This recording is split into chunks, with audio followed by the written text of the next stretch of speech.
Pada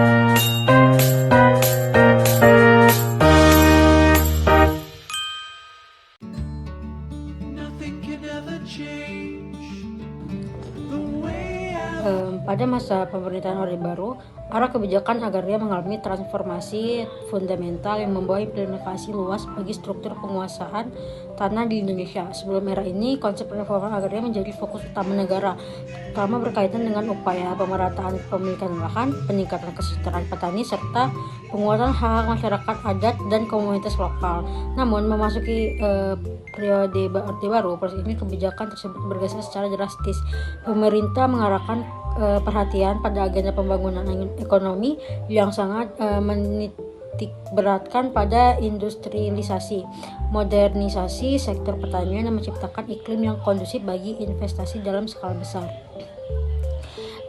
Perubahan paradigma ini menempatkan tanah sebagai instrumen strategis bagi pertumbuhan ekonomi, bukan lagi sebagai sumber kehidupan dan identitas sosial masyarakat, karena dipandang sebagai aset produktif yang harus dioptimalisasi untuk kepentingan pembangunan, sehingga negara mengambil peran dominan dalam pengaturan pengusahaan dan redistribusi ruang. Melalui berbagai regulasi, konsesi, dan proyek pembangunan, pemerintah memperluas kontrol terhadap lahan, yang pada akhirnya memperkuat kedudukan negara dan koperasi sebagai aktor utama dalam memanfaatkan sumber daya agraria. Kebijakan tersebut berdampak langsung pada semakin terkonsentrasinya penguasaan lahan kepada institusi negara dan perusahaan besar, terutama melalui ekspansi perkebunan skala luas, pertambangan, pembangunan fasilitas, infrastruktur, hutan, tanaman industri, serta kawasan transmigrasi dan industri.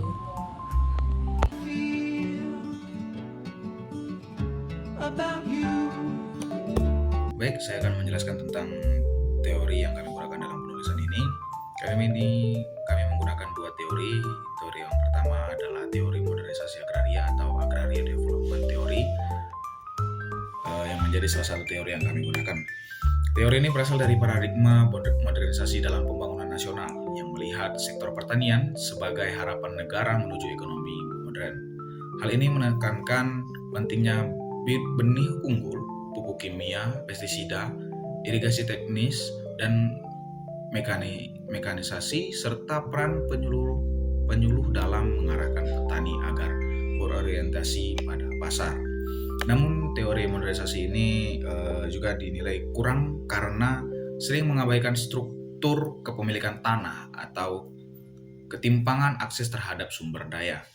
Dengan demikian, teori ini relevan sebagai alat analis untuk melihat bagaimana kebijakan revolusi hijau dalam masa Orde Baru meningkatkan produksi pangan, tetapi menciptakan ketergantungan pada industri input pertanian dan memberi peluang masuk ke dalam jurang antara petani kaya dan petani miskin. Lalu teori yang kedua, kami menggunakan teori agraria, yaitu suatu kerangka yang memaparkan hubungan rumit antara manusia, lahan, dan sistem penguasaan sumber daya alam dalam suatu komunitas. Teori ini mengeksplorasi bagaimana lahan sebagai faktor produksi utama dikelola, disebarkan dan digunakan untuk kesejahteraan masyarakat. Teori agraria juga menjelaskan mengenai hak menguasai negara atau HMN yang memberikan kekuasaan kepada pemerintah untuk mengendalikan dan memonitoring pemanfaatan lahan. Akan tetapi, selama era Orde Baru, pemahaman HMN atau hak menguasai negara cenderung bersifat otoriter dan terpusat. Dalam karya memahami gerakan rakyat dunia ketiga menyatakan bahwa pemerintah Orde Baru memanfaatkan teori HMN untuk membenarkan penguasaan tanah milik masyarakat demi tujuan pembangunan dan investasi tanpa memberikan ganti rugi yang layak atau melibatkan partisipasi komunitas setempat. Sikap ini sangat-sangat bertentang dengan prinsip fundamental dan teori pertanahan yang menjadikan kepentingan masyarakat sebagai yang paling utama. Mungkin sekian yang dapat saya sampaikan, saya kembalikan.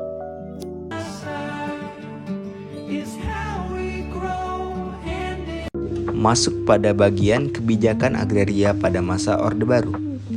Terdapat 4 kebijakan agraria pada masa Orde Baru. Yang pertama ada Undang-Undang Republik Indonesia Nomor 15 Tahun 1997 tentang Ketransmigrasian. Yang kedua ada Peraturan Menteri Dalam Negeri Nomor 15 Tahun 1974 tentang Pedoman Tindak Lanjut Pelaksanaan Land Reform. Yang ketiga ada Peraturan Kepala Badan Pertanahan Nasional Nomor 3 Tahun 1991 tentang Pengaturan Penguasaan Tanah Objek Land Reform secara swadaya. Dan yang terakhir adalah program Revolusi Hijau atau Panca Usaha Tani. Undang-Undang Republik Indonesia Nomor 15 Tahun 1997 tentang Ketransmigrasian dapat dipahami sebagai salah satu instrumen kebijakan agraria pada masa Orde Baru, karena ketransmigrasian tidak hanya memindahkan penduduk, tetapi juga mengatur ulang penguasaan, pemanfaatan, dan peruntukan tanah dalam skala besar. Pemerintah Orde Baru ingin menegaskan dan menata secara hukum bagaimana tanah dan ruang di daerah transmigrasi digunakan, dialokasikan, dan dikelola sebagai bagian dari strategi pembangunan nasional. Pada masa itu, transmigrasi diposisikan sebagai kebijakan yang dapat mengatasi ketimpangan struktur penguasaan tanah antar wilayah. Di posisi di mana Pulau Jawa mengalami kepadatan penduduk dan ketimpangan agraria yang tinggi, sementara luar Jawa memiliki tanah yang luas yang relatif belum termanfaatkan. Nah, kebijakan transmigrasi menjadi solusi yang digagas Orde Baru untuk mengurangi ketimpangan tersebut. Jadi undang-undang ini menekankan bahwa setiap transmigran berhak memperoleh lahan garapan, lahan pekarangan, dan rumah yang disediakan pemerintah. Penyediaan lahan ini menegaskan bahwa kebijakan transmigrasi bukan sekedar perpindahan penduduk, tetapi sebuah program retribusi tanah yang berbeda dengan reforma agraria, karena redistribusi bersifat kolonisasi internal yang terencana dari pusat.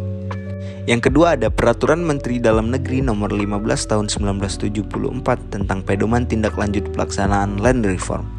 Peraturan ini bertujuan untuk mengadakan penertiban penguasaan tanah serta peningkatan taraf makmur yang didasari oleh Pancasila. Tindak lanjut land reform pada masa Orde Baru berjalan sangat lambat dan terbatas. Tanah-tanah yang seharusnya bisa direformasi sering dikategorikan sebagai tanah negara, hutan negara, atau tanah yang dialokasikan untuk proyek nasional, sehingga tidak dapat dibagikan kepada petani. Pemerintah daerah pun tidak memiliki ruang gerak besar karena seluruh kebijakan agraria ditentukan oleh pusat. Dengan begitu, Permendagri Nomor 15 Tahun 1974 memperkuat pola agraria Orde Baru yang sangat sentralistik. Yang ketiga yaitu Peraturan Kepala Badan Pertanahan Nasional Nomor 3 Tahun 1991 tentang Pengaturan Penguasaan Tanah Objek Land Reform secara swadaya. Jadi peraturan ini mengatur penguasaan tanah objek land reform secara swadaya, yaitu mekanisme di mana masyarakat atau pemilik tanah dapat mengatur sendiri redistribusi atau penyerahan tanah yang masuk kategori objek land reform.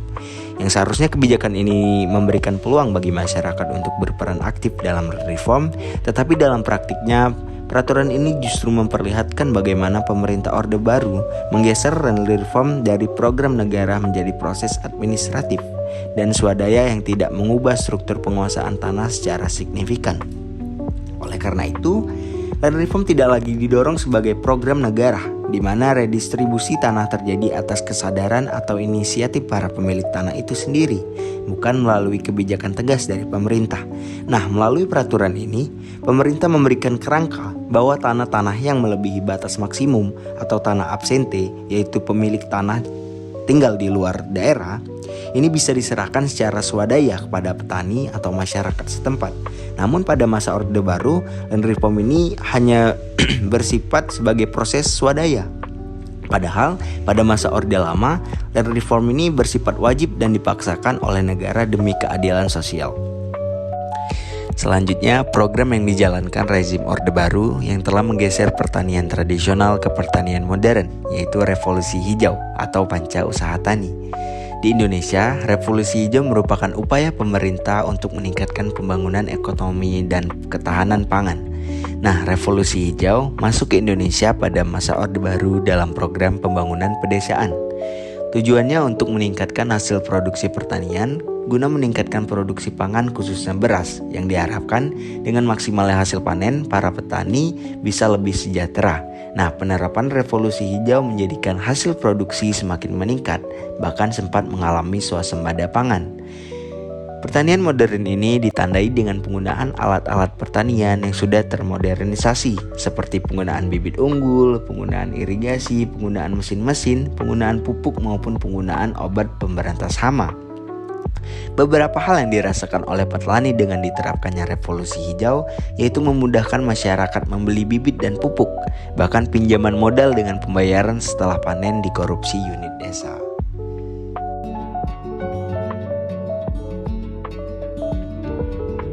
Nah, selanjutnya yang tidak kalah penting dalam pembahasan kali ini adalah terkait dengan konflik agraria pada masa Orde Baru. Nah, dalam hal ini kita mengambil contoh salah satu konflik agraria yang ada pada masa Orde Baru adalah terkait dengan pembangunan Waduk Kedung Ombo yang ada di Jawa Tengah. Sungguh miris, pembangunan Kedung Ombo menenggelamkan 37 desa yang ada di Provinsi Jawa Tengah. Ribuan warga kehilangan tanah dan bahkan masyarakat mendapatkan ganti rugi yang sangat rendah. Kondisi ini menunjukkan adanya ketidakadilan sistem di era Orde Baru. Pembangunan infrastruktur dilakukan di atas hak masyarakat dengan penggusuran paksa dan intimidasi. Kedung Ombo menjadi pembelajaran penting pasca reformasi untuk perbaikan kebijakan pengelolaan tanah dan penguatan hak agraria di Indonesia.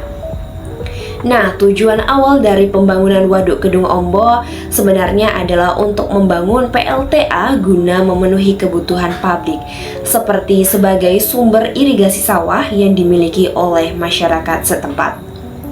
Proyek ini dilaksanakan pada tahun 1985 dan beroperasi pada tahun 1991. Lebih dari 6.000 hektar lahan yang ada di Jawa Tengah dikorbankan untuk membangun Waduk Kedung Ombo ini. Dan dalam pembangunan waduk ini juga memakan 3 kabupaten yang ada di Jawa Tengah, yaitu seperti Kabupaten Boyolali, Kabupaten Sragen, dan Kabupaten Grobogan. Dana yang digunakan dalam pembangunan Waduk Kedung Ombo ini adalah sebesar 560 miliar. Dan jika dilihat, konflik agraria ini bersifat top down. Artinya yaitu di mana pemerintah mengambil keputusan dalam pembangunan waduk ini tidak melibatkan masyarakat untuk mengambil andil keputusan hal ini.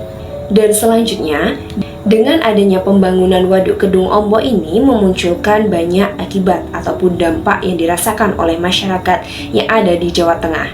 Seperti halnya masyarakat banyak kehilangan lahan pertanian mereka serta tempat tinggal mereka.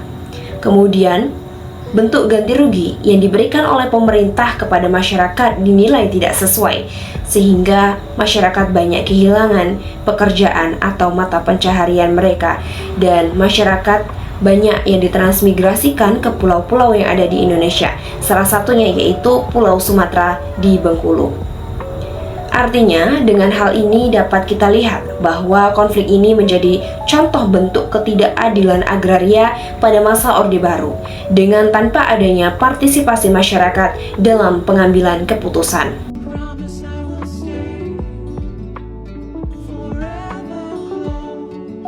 Baik, masuk ke pembahasan selanjutnya, yaitu ada upaya penyelesaian konflik agraria di Kedung Ombo pada era Orde Baru yang merupakan salah satu titik kritis dalam sejarah pembangunan nasional Indonesia yang menampilkan bagaimana proyek-proyek besar yang dikemas dengan narasi kepentingan nasional dapat membawa dampak sosial yang sangat dalam dan juga berkelanjutan bagi masyarakat lokal yang terkena dampaknya. Yang pertama ada paradigma pembangunan dan ketidakikutsertaan masyarakat, yang mana pola pembangunan yang diterapkan pada proyek Kedung Ombo ini memperlihatkan esensi otoritarianisme pemerintahan pada masa Orde Baru, di mana keputusan yang diambil itu secara top down tanpa ada ruang dialog maupun perundingan yang berarti dengan masyarakat yang terdampak. Lalu masyarakat desa yang selama ini memandang tanah sebagai ruang hidup yang tidak hanya bersifat ekonomi tetapi juga menyimpan nilai budaya dan sosial yang sangat dalam. Sama sekali dikesampingkan dalam proses perencanaannya. Paradigma ini menimbulkan resistensi sosial yang kuat karena masyarakat merasa kehilangan kedaulatan atau sumber kehidupan mereka sendiri.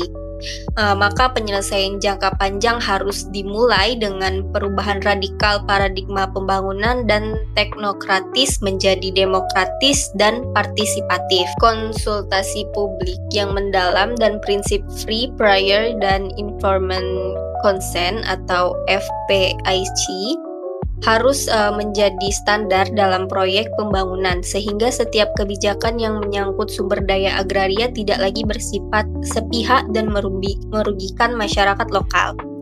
Upaya ini tidak hanya mengedepankan aspek teknis pembangunan tetapi juga menjunjung tinggi akan nilai-nilai hak asasi manusia dan keadilan sosial. Selanjutnya yang kedua ada ketidakadilan yang dirugi dan pengabaian nilai sosial budaya. Salah satu inti konflik adalah ketidakadilan dalam besaran ganti rugi tanah yang mana nilai yang diberikan pemerintah pada saat itu berkisar antara 200 hingga 600 per meter persegi. Jauh di bawah harga pasar dan tidak memperhitungkan dimensi sosial, budaya, dan historis yang melekat pada tanah tersebut. Tanah bagi masyarakat Kedung Omdo bukanlah sekedar aset ekonomi, tetapi perwujudan identitas budaya, sumber solidaritas sosial, dan kebanggaan historis yang sudah diwariskan turun-temurun. Oleh karena itu, upaya penyelesaian harus mengadopsi model kompensasi multidimensional yang tidak hanya berbasis nilai pasar, tetapi juga mengakomodasi kerugian sosial dan budayanya seperti hilangnya mata pencaharian, biaya relokasi, serta dampak psikologis dan sosial lainnya yang dialami masyarakat di sekitar Kedung Omdo tersebut. Pemerintah harus membentuk lembaga mediasi independen yang transparan dan juga kredibel untuk memastikan ganti rugi yang diberikan secara adil dan dapat diterima oleh semua pihak, sekaligus menghindarkan penolakan yang berkelanjutan yang berpotensi mengganggu seperti pembangunan. Selanjutnya yang ketiga ada relokasi paksa dan kegagalan program transmigrasi. Relokasi yang dipaksakan kepada warga Kedung Omdo menyebabkan dampak sosial ekonomi yang sangat parah, terutama terkait dengan kesulitan beradaptasi di tempat baru yang seringkali tidak sesuai dengan kondisi sosial budaya dan juga lingkungan hidup warga. Kegagalan penyediaan lahan produktif yang memadai dan ketiadaan pelatihan keterampilan membuat warga yang direlokasi jatuh ke dalam kemiskinan struktural baru. Oleh karena itu, pendekatan manusiawi dan kontekstual program ini harus meliputi penyediaan lahan yang produktif dan juga layak, pelatihan keterampilan yang disesuaikan dengan potensi daerah dan kebutuhan warganya, serta pendampingan sosial ekonomi berkelanjutan untuk membantu warga beradaptasi secara ekonomi dan juga sosial. Selain itu, upaya pemulihan jejaring sosial yang terputus selama proses relokasi juga sangat penting sebagai bagian dari pembinaan komunitas agar warga dapat merekonstruksi solidaritas sosial yang selama ini menjadi modal utama hidup mereka. Yang keempat, lemahnya perlindungan hukum dan penegakan keadilan agraria. Penyelesaian konflik agraria Kedung Omdo juga menemui kendala akibat lemahnya perlindungan hukum terhadap hak-hak masyarakat. Putusan pengadilan tingkat awal yang memenangkan warga batal dilakukan oleh pengadilan tinggi dengan memprioritaskan kepentingan pembangunan nasional di atas hak warga. Hal ini menunjukkan dominasi negara atas lembaga-lembaga hukum serta ketidakmampuan sistem hukum saat itu dalam melindungi hak agraria yang bersifat kolektif dan juga turun-temurun. Maka upaya penyelesaian yang penting adalah dengan pembentukan lembaga peradilan agraria khusus yang independen dan profesional yang memiliki kewenangan khusus untuk menangani sengketa pertanahan secara adil, cepat, dan berorientasi pada keadilan sosial serta hak asasi manusia. Perlindungan hukum atas tanah adat dan ulayat juga harus ditegakkan secara eksplisit agar hak masyarakat tradisional tidak dapat diabaikan dalam nama pembangunan. Selanjutnya, responsivitas aparat keamanan yang memperparah konflik, yang mana sikap represif aparat keamanan terhadap warga yang menolak penggusuran menambah luka sosial dan menciptakan trauma berkepanjangan yang sulit disembuhkan. Berbagai bentuk intimidasi, ancaman, kekerasan fisik, hingga penghancuran rumah secara paksa telah mencoreng proses pembangunan tersebut. Upaya penyelesaian yang harus difokuskan pada reformasi pendekatan keamanan, yakni dengan memberikan pelatihan sensitivitas HAM atau hak asasi manusia, pendekatan dialog, serta tata kelola konflik yang humanis kepada aparat keamanan. Pendekatan militeristik harus dihilangkan dengan digantikan dengan mekanisme resolusi konflik yang mengutamakan musyawarah dan dialog, disertai dengan proses rekonsiliasi untuk memulihkan kepercayaan antara warga dan juga aparat. Yang keenam, ada rekonsiliasi dan pengakuan ketidakadilan oleh negara, yang mana akhir dari proses penyelesaian konflik harus melibatkan rekonsiliasi formal dan pengakuan resmi dari negara mengenai ketidakadilan yang telah dialami masyarakat Kedung Omdo.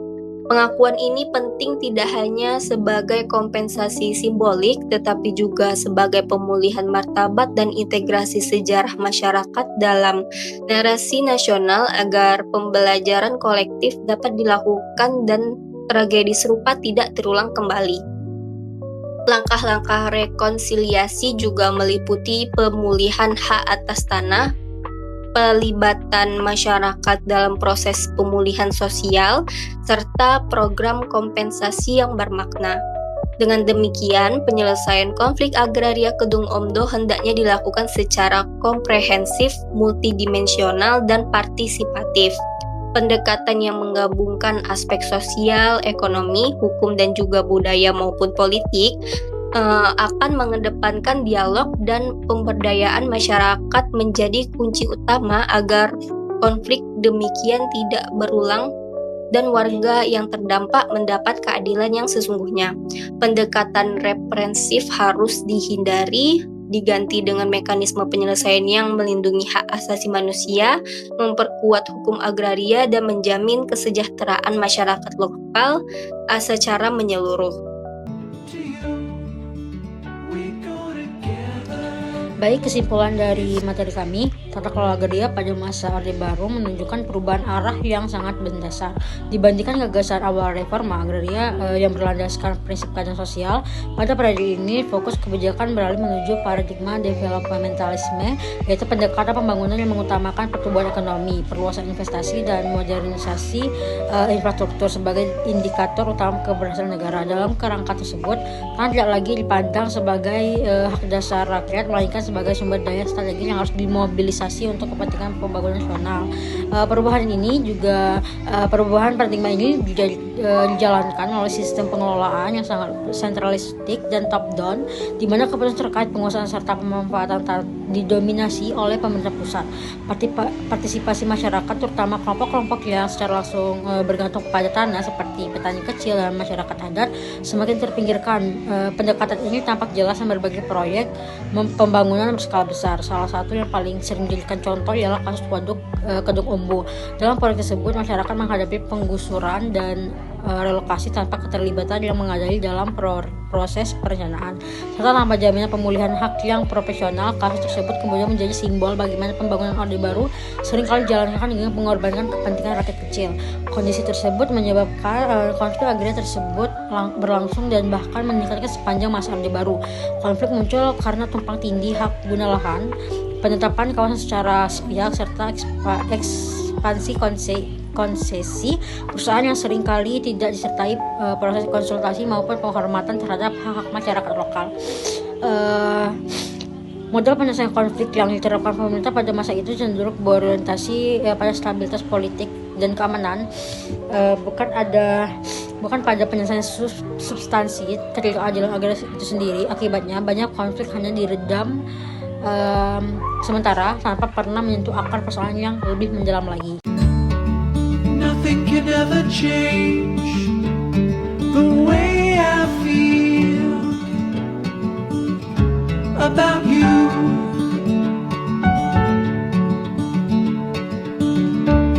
I promise I will stay forever close